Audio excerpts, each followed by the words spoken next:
Hello all, welcome to toppers world. നമ്മളിത് നോക്കുന്നത് 6ാം ക്ലാസ്സിൻ്റെ അടിസ്ഥാന ശാസ്ത്രം model question paper and answers ആണ്. നിങ്ങൾക്കിപ്പോൾ ആനുവൽ എക്സാം നടന്നുകൊണ്ടിരിക്കുകയാണ്. അപ്പോൾ ആനുവൽ എക്സാമിനോട് അതിനനുബന്ധിച്ചുള്ള ക്വസ്റ്റ്യൻസും ആൻസേഴ്സുമാണ് നമ്മളിത് നോക്കുന്നത്. അടിസ്ഥാന ശാസ്ത്രം അഥവാ basic science Malayalam medium question പേപ്പറാണിത്.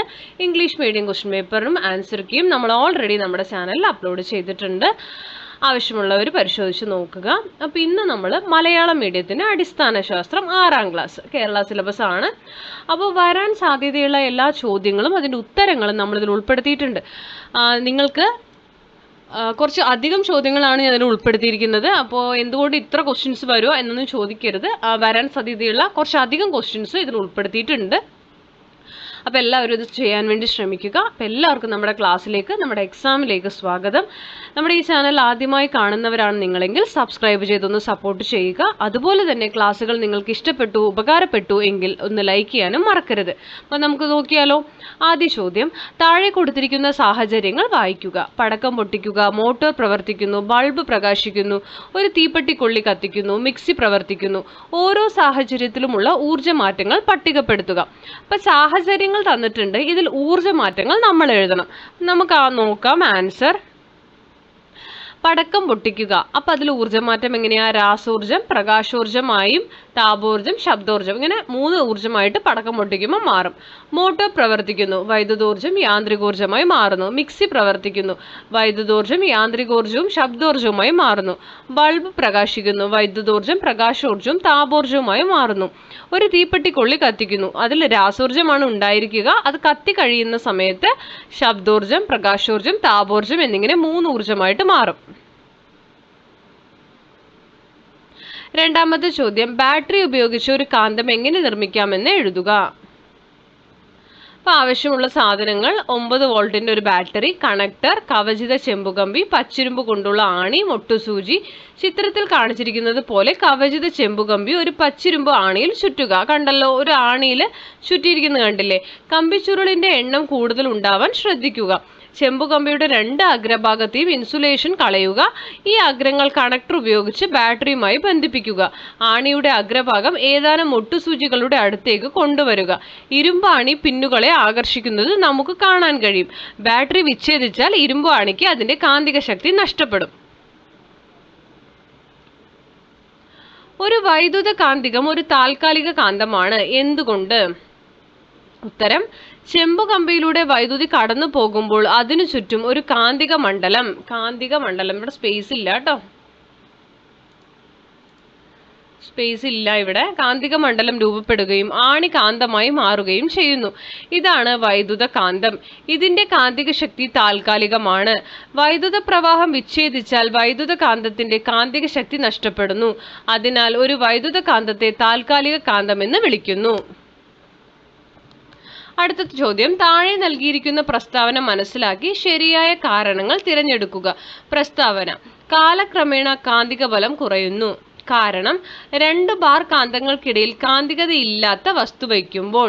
നമുക്ക് ഓപ്ഷൻസ് ഉണ്ട്. ഒന്നാമത്തെ ഞാൻ വായിച്ചു. രണ്ടാമത്തെ, കാന്തങ്ങൾ ഒരുമിച്ച് കൂട്ടിയിടുമ്പോൾ, കാന്തങ്ങൾ ചൂടാകുമ്പോൾ, ചുറ്റിക കൊണ്ട് ശക്തിയായി അടിക്കുമ്പോൾ. അപ്പം ഇതിൽ ഏതൊക്കെയാണ് ശരിയെന്നാണ് ചോദ്യം. 2, 3, 4 ശരിയാണ്. അതായത് ഈ 2, 3, 4 ആണ് ശരി. അടുത്തത്, ഇതിലൊരു ഓർ ക്വസ്റ്റ്യൻ വരുന്നുണ്ട്. താഴെ കൊടുത്തിരിക്കുന്ന കാന്തങ്ങളുടെ പേരുകൾ എഴുതുക. 1, 2, 3, 4 നിങ്ങളുടെ പുസ്തകത്തിലുള്ള അതേ ചിത്രങ്ങളാണ്. ആദ്യത്തെ ബാർ കാന്തമാണ്, രണ്ടാമത്തെ കാന്തസൂചി, മൂന്നാമത്തെ യു കാന്തം, നാലാമത്തെ റിംഗ് കാന്തം. കാന്തങ്ങളെ ഉപയോഗപ്പെടുത്തുന്ന 2 ഉപകരണങ്ങളുടെ പേര് എഴുതുക. ഉത്തരം, electric bell, electric crane, generator, loud speaker. ഇതിൽ ഏതെങ്കിലും 2 എഴുതിയാൽ മതി. മൂന്നാമത്തെ ചോദ്യം, അതിൽ നമുക്ക് സബ് ക്വസ്റ്റ്യൻസ് ആണ്. ABCD വരുന്നുണ്ട്. എന്താണ് രക്തസമ്മർദ്ദം എന്നുള്ളതാണ്. രക്തം രക്തക്കുഴലുകളിലൂടെ ഒഴുകുമ്പോൾ രക്തക്കുഴലുകളുടെ ഭിത്തികളിൽ ചെലുത്തുന്ന മർദ്ദമാണ് രക്തസമ്മർദ്ദം. അടുത്ത ചോദ്യം, മുതിർന്നവരുടെ സാധാരണ രക്തസമ്മർദ്ദ നിരക്ക് എത്രയാണ്? BP ആണ് കേട്ടോ രക്തസമ്മർദ്ദം. 120/80 mmHg ആണ്. അസാധാരണ രക്തസമ്മർദ്ദം ഉണ്ടാകാനുള്ള 2 കാരണങ്ങൾ എഴുതുക. പുകവലി, പൊണ്ണത്തടി, പൊട്ടാസ്യത്തിന്റെ കുറവ്, ഉപ്പിന്റെ അമിതോപയോഗം, പ്രായാധിക്യം എന്നിവ അസാധാരണമായ രക്തസമ്മർദ്ദത്തിന് കാരണമാകും. രക്തസമ്മർദ്ദം നിയന്ത്രിക്കുന്നതിനുള്ള ഒരു മാർഗം എഴുതുക. ഭക്ഷണത്തിൽ ഉപ്പിന്റെ ഉപയോഗം കുറയ്ക്കുക. അടുത്ത ചോദ്യം, നിങ്ങളുടെ സുഹൃത്ത് ഒരു ഫുട്ബോൾ കളിക്കിടെ വീണ് കൈയൊടിഞ്ഞു. ഒടിവുള്ള ഒരാൾക്ക് നൽകേണ്ട പ്രഥമ ശുശ്രൂഷ എന്താണ്? First aid. അതാണ് പ്രഥമ ശുശ്രൂഷ. നമുക്ക് നോക്കാം. പരിക്കേറ്റ ഭാഗം ശലിപ്പിക്കാതെ സൂക്ഷിക്കണം. അതിനായി പരിക്കേറ്റ ഭാഗം സ്പ്ലിന്റ് ഉപയോഗിച്ച് കെട്ടാം. മരം, ലോഹം, പ്ലാസ്റ്റിക് എന്നിവയിൽ ഏതെങ്കിലും കൊണ്ട് നിർമ്മിച്ച ഉറപ്പുള്ള താങ്ങുപലക കൊണ്ട് സ്പ്ലിന്റ് ഉണ്ടാക്കണം. പരിക്കേറ്റ ഭാഗം ശലിപ്പിച്ച് നോക്കരുത്. അസ്ഥിഭംഗം സംഭവിച്ച ഒരാൾക്ക് പ്രഥമ ശുശ്രൂഷ നൽകിയ ശേഷം ഉടൻ ആശുപത്രിയിൽ എത്തിക്കണം. എന്തിനാണ് പൊട്ടലുള്ള എല്ലിന് കമ്പിയിടുന്നത്? അസ്ഥികൾ ഇളകാതെ നിൽക്കുന്നതിനും വേഗം കൂടിച്ചേരുന്നതിനും ഇത് സഹായകമാണ്. അടുത്ത ചോദ്യം, ഡോക്ടറുടെ നിർദ്ദേശപ്രകാരം ശക്തമായ അസ്ഥികൾക്ക് കുട്ടി എന്തൊക്കെ പോഷകങ്ങൾ അടങ്ങിയ ഭക്ഷ്യവസ്തുക്കളും കഴിക്കണം? അതിന് മെയിനായിട്ട് കാൽഷ്യം വേണം. ഇതിൽ ഞാൻ അണ്ടർലൈൻ ചെയ്യാം ഇമ്പോർട്ടൻ്റ് ആയിട്ടുള്ളത്. കാൽഷ്യം, വൈറ്റമിൻ ഡി, പ്രോട്ടീൻ ആണ്. അപ്പോൾ കാൽഷ്യം എന്ന് പറയുമ്പോൾ അസ്ഥികളുടെ പ്രാഥമിക ധാതുഘടകമാണ്. അസ്ഥി രൂപീകരണത്തിനും അസ്ഥികൾക്ക് ബലം നൽകുന്നതിനും അത്യാവശ്യമാണ്. പാൽ, തൈര്, ചീസ്, പനീർ, റാഗി തുടങ്ങിയവയിൽ കാൽഷ്യം ഒരുപാട് അടങ്ങിയിട്ടുണ്ട്. പിന്നെ വൈറ്റമിൻ ഡി ആണ് വേണ്ടത്. Vitamin D എന്തിലൊക്കെയാണുള്ളത്? കൊഴുപ്പുള്ള മത്സ്യം, മുട്ടയുടെ മഞ്ഞക്കരു, ഫോർട്ടിഫൈഡ് പാല്, ഫോർട്ടിഫൈഡ് ധാന്യങ്ങൾ, സൂര്യപ്രകാശം ഏൽക്കുക. അപ്പോൾ ചർമ്മത്തിൽ സൂര്യപ്രകാശം ഏൽക്കുമ്പോൾ ശരീരം വൈറ്റമിൻ ഡി തനിയെ ഉൽപ്പാദിപ്പിക്കും. പിന്നെ പ്രോട്ടീൻ ആണ്. കാൽഷ്യവും മറ്റു ധാതുക്കളും നിക്ഷേപിക്കപ്പെടുന്ന ഘടന കൊളാജൻ നൽകുന്നു. പിന്നെ ചിക്കൻ, മത്സ്യം, മുട്ട, പാൽ ഉൽപ്പന്നങ്ങൾ, പയറുവർഗ്ഗങ്ങൾ ഇതിലെല്ലാം നമുക്ക് പ്രോട്ടീൻ ഒരുപാടുണ്ട്. അടുത്ത ചോദ്യം, മെഡിക്കൽ ക്യാമ്പിൽ പങ്കെടുത്ത ചില കുട്ടികളിൽ കണ്ടെത്തിയ ലക്ഷണങ്ങൾ ചുവടെ നൽകിയിരിക്കുന്നു. ആദ്യത്തെ കുട്ടി 1 എന്ന് പറയുന്നത് വിളർച്ച, രണ്ടാമത്തെ കുട്ടിയിൽ മങ്ങിയ വെളിച്ചത്തിൽ കാഴ്ചക്കുറവ്, മൂന്നാമത്തെ കുട്ടിയിൽ വായിലെ മുറിവ്, നാലാമത്തെ കുട്ടിയിൽ തൊണ്ടയിൽ നീർവീക്കം. മുകളിൽ സൂചിപ്പിച്ച കുട്ടികളുടെ രോഗങ്ങളുടെ ലക്ഷണങ്ങൾ നിരീക്ഷിക്കുക. ഓരോ കുട്ടികളുടെയും അപര്യാപ്തത രോഗങ്ങളും പോഷകങ്ങളുടെ കുറവും കാണിക്കുന്ന പട്ടിക പൂർത്തിയാക്കുക. അപ്പൊ ആദ്യത്തെ കുട്ടിക്ക് നമുക്കറിയാം എന്തായിരുന്നു? അപര്യാപ്ത വിളർച്ചയാണ് പറഞ്ഞത് അല്ലെ. അപ്പൊ നമുക്കിതില് രണ്ടാമത്തെ കുട്ടിക്ക് മങ്ങിയ വെളിച്ചത്തിൽ കാഴ്ച കുറവാണ്. അപ്പൊ അവിടെ നമുക്ക് നിശാന്തത, വൈറ്റമിൻ എയുടെ ആവശ്യം. മൂന്നാമത്തെ കുട്ടിയിൽ വായിലെ മുറിവാണ്. അപ്പൊ വായ്പുണ്ണാണ്. ആൻസർ ഇതാണ് കേട്ടോ. ഈ ബോക്സ് നിങ്ങൾ നോക്കണ്ട. വിറ്റമിൻ ബി ആണ് അവിടെ ആവശ്യമുള്ള വൈറ്റമിൻ. നാലാമത്തെ കുട്ടിയിൽ തൊണ്ടയിൽ നീർവീക്കമാണ്. ഗോയിറ്റർ ആണ് കുട്ടിയുടെ പ്രശ്നം. അയോഡിൻ ആണ് കുട്ടിക്ക് ആവശ്യമുള്ള പോഷകങ്ങളുടെ. ഓക്കെ, അപ്പൊ ഇത്രയാണ്. നമുക്ക് ഈ ഭാഗത്ത് നിങ്ങൾ നന്നായി പഠിച്ചിട്ട് പോവാ. വൈറ്റമിൻസ്, അപര്യാപ്തത രോഗങ്ങൾ, ഇതെല്ലാം ചോദിക്കാൻ സാധ്യത കൂടുതലാണ്. നിശാന്തത അനുഭവിക്കുന്ന ഒരു കുട്ടിയുടെ ഭക്ഷണക്രമത്തിൽ ഉൾപ്പെടുത്തേണ്ട ഭക്ഷ്യവസ്തുക്കൾ എഴുതുക.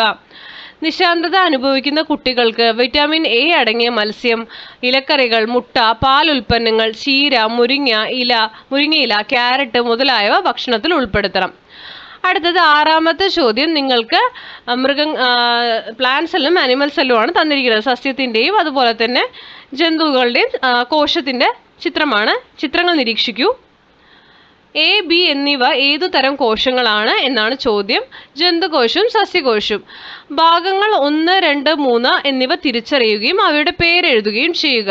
ഒന്നാമത് അതിൽ മാർക്ക് ചെയ്യേണ്ടത് ന്യൂക്ലിയസ് ആണ്. രണ്ടാമത്തെ ഭാഗം കോശദ്രവ്യം, മൂന്നാമത്തെ ഫേനം. ഈ കോശങ്ങളിലെ കോശസ്തരത്തിൻ്റെയും ഫേനത്തിൻ്റെയും പ്രവർത്തനം എന്താണ്? കോശസ്തരത്തിന്റെ ഫംഗ്ഷനാണ് ധർമ്മം. കോശത്തിനെ ആവരണം ചെയ്യുന്നു. ഫേനം ജലം, ലവണങ്ങൾ, മാലിന്യ ഉൽപ്പന്നങ്ങൾ എന്നിവ സംഭരിക്കുന്നു. 7ാമത്തെ ചോദ്യം, കാന്തങ്ങളുടെ സജാതീയ ധ്രുവങ്ങൾ, വിജാതീയ ധ്രുവങ്ങൾ എന്നാൽ എന്താണ്? വ്യത്യസ്ത കാന്തങ്ങളുടെ ഒരേ ധ്രുവങ്ങളെ സജാതീയ ധ്രുവങ്ങൾ എന്നും വ്യത്യസ്ത ധ്രുവങ്ങളെ വിജാതീയ ധ്രുവങ്ങൾ എന്നും പറയുന്നു. ഒരേ ധ്രുവങ്ങളാണെങ്കിൽ, ഇപ്പൊ നോർത്ത് പോളും ആണെങ്കിൽ എന്താണ് നമ്മൾ പറയുക? സജാതീയ ധ്രുവങ്ങൾ. രണ്ടും വ്യത്യസ്തമാണ്, നോർത്തും സൗത്തും ആണെങ്കിൽ വിജാതീയ ധ്രുവങ്ങൾ എന്ന് പറയും. ബി ക്വസ്റ്റ്യൻ, 2 ബാർകാന്തങ്ങൾ വ്യത്യസ്ത രീതികളിൽ ക്രമീകരിച്ചിരിക്കുന്ന ചിത്രം ആദ്യ കോളത്തിൽ നൽകിയിരിക്കുന്നു. ചിത്രം വിശകലനം ചെയ്ത് മറ്റു കോളങ്ങൾ പൂരിപ്പിക്കുക. നമുക്ക് സൗത്ത് നോർത്ത് 2 കാന്തങ്ങൾ തന്നിട്ടുണ്ട് അല്ലേ. ഇത് ഇങ്ങനെ തരുമ്പോൾ നിങ്ങൾ നോക്കുക ഇതിൽ ഏതൊക്കെയാണ് സജാതീയം ഏതൊക്കെയാണ് വിജാതീയം എന്ന് നോക്കുക. ശേഷം നമുക്കിതൊന്ന് ഫില്ല് ചെയ്യാം. നോക്കൂ, ആദ്യത്തെ സൗത്തും നോർത്തുമാണ് ധ്രുവങ്ങൾ, അത് ആകർഷിക്കുകയാണ്. സൗത്തും ആണെങ്കിൽ അത് വികർഷിക്കും. നോർത്തും സൗത്തും ആണെങ്കിൽ ആകർഷണം, നോർത്തും ആണെങ്കിൽ വികർഷണം. 8ാമത്തെ ചോദ്യം, 2 കുട്ടികളുടെ ശീലങ്ങളാണ് തന്നിരിക്കുന്നത്. രാത്രി കുറേ സമയം മൊബൈൽ ഫോൺ ഉപയോഗിക്കുന്നു, ഏറെ വൈകി ഉറങ്ങുന്നു. അടുത്ത കുട്ടി രാത്രി അധികം വൈകാതെ കിടക്കുന്നു, സുഖമായി ഉറങ്ങുന്നു. രാത്രിയിലെ ഉറക്കത്തിന്റെ ഗുണങ്ങളുമായി ബന്ധപ്പെട്ട പ്രസ്താവന നൽകുന്നു. അപ്പം 4 പ്രസ്താവനകൾ ഉണ്ട് ഇവിടെ.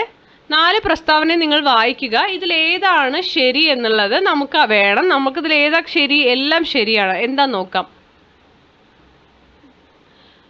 രാത്രിയിൽ ഉറക്കം ശ്വാസോച്ഛ്വാസവും ഹൃദയമിടിപ്പും ദഹനപ്രവർത്തനങ്ങളും മന്ദഗതിയിലാക്കുകയും ശരീരം വീണ്ടെടുക്കാൻ സഹായിക്കുകയും ചെയ്യുന്നു. വളരെ കറക്റ്റാണ്. ശരീരത്തിന് ശരിയായ വിശ്രമം ലഭിക്കുന്നു. പേശികൾ നിശ്ചലാവസ്ഥയിലാകുന്നു. ശരീരകോശങ്ങൾ അവയുടെ കേടുപാടുകൾ തീർക്കുന്നു. അപ്പം ഇത് വളരെ കറക്റ്റാണ്. 4 ശരിയായ ഉത്തരമാണ്. രാത്രിയിൽ ഉറക്കമുണ്ടെങ്കിലേ ഇതെല്ലാം നടക്കൂ. ബി, മൊബൈൽ ഫോണുകളുടെ അമിത ഉപയോഗം മൂലം ഉണ്ടാകുന്ന ആരോഗ്യ പ്രശ്നങ്ങൾ എന്തൊക്കെയാണ്? വേണ്ടത്ര ഉറക്കമില്ലായ്മ, കാഴ്ച പ്രശ്നങ്ങൾ, ശരീരഭാരം വർദ്ധിക്കുന്നു, വിശപ്പില്ലായ്മ. ഉറക്ക ഹോർമോണിന്റെ പേരെഴുതുക. നമ്മളെ ഉറങ്ങാൻ സഹായിക്കുന്നതിന് ഒരു ഹോർമോൺ പ്രവർത്തിക്കും, മെലാറ്റോണിൻ. ഓക്കെ. പകൽ ഉറങ്ങുന്നത് രാത്രിയിലെ ഉറക്കം നഷ്ടപ്പെടുന്നതിനുള്ള പരിഹാരമല്ല. എന്തുകൊണ്ട്? അതിന് ഉത്തരം, ഇരുട്ടൽ രാത്രിയിൽ മാത്രമേ ശരീരം മെലാറ്റോണിൻ ഉറക്ക ഹോർമോൺ ഉൽപ്പാദിപ്പിക്കുകയുള്ളൂ. വെളിച്ചം കാരണം രാവിലെ മെലാറ്റോണിൻ ഉൽപ്പാദനം കുറയുന്നു. ഇത് നമ്മെ ഉണർത്തുന്നു. രാത്രി ഉറക്കത്തിൽ നിന്ന് ലഭിക്കുന്നതിന് സമാനമായ ആഴത്തിലുള്ള വിശ്രമം പകൽ ഉറക്കത്തിൽ നിന്ന് ലഭിക്കുന്നില്ല. അതാണ് ആ വ്യത്യാസം. അടുത്ത 9ാമത്തെ ചോദ്യമാണ്. ജലത്തിന്റെ അവസ്ഥാമാറ്റവുമായി ബന്ധപ്പെട്ട ചിത്രം നിരീക്ഷിക്കുക. അപ്പൊ ജലത്തിന്റെ അവസ്ഥാമാറ്റത്തിൽ അവർ തന്നിട്ടുണ്ട്. താപം സ്വീകരിച്ച് നീരാവിയായിട്ട് മാറും. വെള്ളം താപം സ്വീകരിക്കുന്നു, നീരാവിയാകുന്നു. ഇനി എഗൈൻ അത് വെള്ളമാകണമെങ്കിൽ വീണ്ടും അത് എന്തുതന്നെയാണ് ചെയ്യേണ്ടവ? താപം പുറത്തുവിടും. സ്വീകരിക്കല്ല, താപം പുറത്തുവിടും. പിന്നെ വെള്ളം വീണ്ടും താപം പുറത്തു വിട്ടിട്ടാണ് ഐസായി മാറുക. പിന്നെ ഐസ് വെള്ളമാകണമെങ്കിൽ താപം ആഗിരണം ചെയ്യുന്നു. അപ്പോൾ 2, 3, 4 കോളങ്ങളിൽ ഇതൊക്കെയാണ് ഫില്ല് ചെയ്യേണ്ടത്. അപ്പോൾ നോക്കിക്കോളൂ. കുറഞ്ഞ താപോർജ്ജമുള്ള ജലത്തിന്റെ അവസ്ഥ ഏതാണ്? ഉത്തരം ഐസ് ആണ്. അടുത്ത ചോദ്യം, തിളപ്പിച്ച വെള്ളത്തേക്കാൾ ഭക്ഷ്യവസ്തുക്കൾ നീരാവിയിൽ പാകം ചെയ്യുന്നത് എളുപ്പമാകുന്നത് എന്തുകൊണ്ടാണ്? ഉത്തരം, മറ്റ് അവസ്ഥകളേക്കാൾ കൂടുതൽ താപോർജ്ജമുള്ള ജലത്തിന്റെ അവസ്ഥ നീരാവിയാണ്. അതിനാൽ ഭക്ഷ്യവസ്തുക്കൾ ആവിയിൽ എളുപ്പത്തിൽ പാകം ചെയ്യാൻ കഴിയും. അപ്പോൾ ഇത്രയുമാണ് നമ്മൾ ഇന്നത്തെ ചോദ്യ പേപ്പറിൽ ഉൾപ്പെടുത്തിയിരിക്കുന്നത്. എല്ലാ ചോദ്യങ്ങളും നിങ്ങൾ മാക്സിമം നോക്കിയിട്ട് പോകാൻ ശ്രമിക്കുക. ഉറപ്പുള്ള, അതായത് ഓൾമോസ്റ്റ് നിങ്ങൾക്ക് എപ്പോഴും റിപ്പീറ്റ് ചെയ്ത് നിങ്ങൾ പഠിച്ചിട്ടുള്ള ചോദ്യങ്ങൾ തന്നെയായിരിക്കും ഇത്. അത്രയും ഇമ്പോർട്ടൻ്റ് ആയിട്ടുള്ള ചോദ്യങ്ങളാണ് ഞാനിതിൽ ഉൾപ്പെടുത്തിയിരിക്കുന്നത്. അപ്പോൾ എല്ലാവരും മസ്റ്റായിട്ട് 1 ടൈം എങ്കിലും ഇതൊക്കെ ഒന്ന് ചെയ്യാനും അതുപോലെ തന്നെ അറിയില്ലെങ്കിൽ പഠിക്കാനും ശ്രമിക്കുക. നന്നായി റിവൈസ് ചെയ്തിട്ട് എക്സാമിന് പോകാൻ വേണ്ടി ട്രൈ ചെയ്യുക. അപ്പോൾ നിങ്ങൾക്ക് ഈ ക്ലാസ്സുകൾ ഇഷ്ടപ്പെടുന്നുണ്ടെങ്കിൽ ലൈക്ക് ചെയ്യണം, ഷെയർ ചെയ്യണം, സബ്സ്ക്രൈബ് ചെയ്യണം. അപ്പോൾ എല്ലാവർക്കും ഓൾ ദി ബെസ്റ്റ്. നന്നായി എക്സാം എഴുതുക. നിങ്ങളുടെ കമൻറ്റുകൾ അറിയിക്കുക. Thank you for watching.